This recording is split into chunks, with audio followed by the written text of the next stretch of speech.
उपस्थित सबू affordable house पाउथबा सब हिताधिकारी माने समस्त को नमस्कार। लास्ट प्रति मासरे प्राय थरे कि दुई थर आम घर आवंटन लटरी करूँ एवं विभिन्न बस्ती बासिंदा मानू गोटे स्थायी परिचय देवाई यहाँ गोटे प्रयास गोटे प्रकार विभिन्न सरकारी जगह को पब्लिक इंफ्रास्ट्रक्चर प्रोजेक्ट्स से आसवाई कौटी रास्ता घाट है कौटी बड़ आईटी पार्क रहा सिमिलरली एमती गुड़ाए public infrastructure project government land रे ताकू टाइम टू टाइम से रोहुथिबा बस्ती मानकू मध्य स्थानांतर घर देवाई सरकार प्रचेषा जारी रहिबो।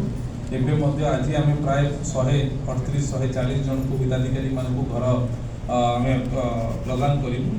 एवं से गुड़ा इम्पोर्टेंट लेफ्ट पैरेलल रोड एवं जो जगार गोटे हैजार्डस जगार बस्ती माने रही आसुले ठीक भाव में स्थानांतरित कर से नुआ जगार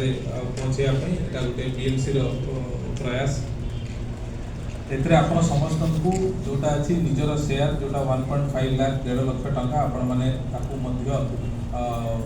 ट्राए करेंगे से केते शीघ्र आपण ताकू पैठ करले आपनकर परमानेंट अलॉटमेंट से घर ऊपर भुवनेश्वर रे गोटे स्थायी परिचय देवाई लोक भुवनेश्वर रे गोटे जगह खंडे आनिया पे बहुत चेष्टा करुछंती बहुत समय भूल भटका मध्य हो जाउछंती। सो आमे चाहू जे कोनोसी प्रकार दलाल मानकर चक्कर आपण माने न पड़ंतु सेति सरकार प्रयास जे आपण माने को गोटे भल घरटे गोटे दवा पई एटा गोटे प्रचेष्टा आमे आशा करूछु जे आपण माने से घरे रही कि गोटे सुंदर घरटे ताकू तैयारी करिवे भलरे आपण जीवन यापन करिवे एवं ताकू आदौ आपण माने भड़ारे चढ़ेबे ना जो समय आपण भड़ारे चढ़ेबे ता विरुद्ध तार एगेंस्ट आम बहुत स्ट्रिक्ट कार्यानुष्ठान ग्रहण करूँ एवं खाली घर नहीं आपंकर सरकारी योजना रे जिते बेनिफिट पाऊे से सुभद्रा पैसा हो चाउल हो जहाँ हो जोटे आप देखिलु जे घर भड़ारे लगे आप अपव्यवहार कर सब प्रकार बेनिफिट्स काटापी आम उद्यम नबू मु आशा करुँच आपण मैंने भल भाव से जीवन यापन करेंगे। सबुठ इम्पोर्टेंट कथा है जो जगह आपको आज घर दि जाऊँगी जगार आपंकर से पेंशन डिस्ट्रीब्यूशन आरंभ हो राशन मिलूँ से जगार दुकान बजार नेक्स्ट मासे भितर आम सब दुकान अलॉटमेंट सारू जिते शीघ्र आपण मैंने जी पारे गोटे दुकान टी लटरी से मिल जापे से जगार 24/7 लाइट रोची पानी आसूची अलिया उठूची ता छड़ा से जगार निजर गोटे डिस्पेंसरी हॉस्पिटल होउची अंगनवाड़ी सेंटर भीतर रोची एवं जो माने विभिन्न जगार काम करूँ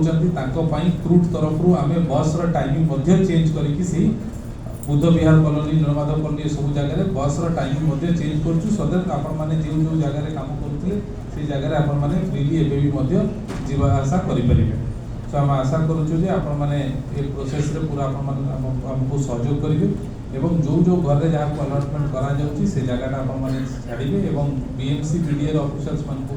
कहवाक चाहे जे वंस एटा अलॉटमेंट हेगला चिन्हट करी से गुड़ा को जमी से लैंडटा जमी आउ कौन